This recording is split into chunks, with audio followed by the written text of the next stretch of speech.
Here is a thought that will change your life. Feeling stuck is sacred. It's your inner wisdom screaming. You are not born for this half life. It is a sign that you've outgrown your current reality, but your identity hasn't caught up yet. Your nervous system wants safety. Your soul wants expansion. And in between, that is the stuck zone.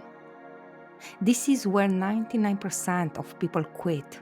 But you are not here to repeat cycles. You are here to rewrite them. This isn't a slump. This is your launch pad. The discomfort you feel is proof that you are not asleep anymore.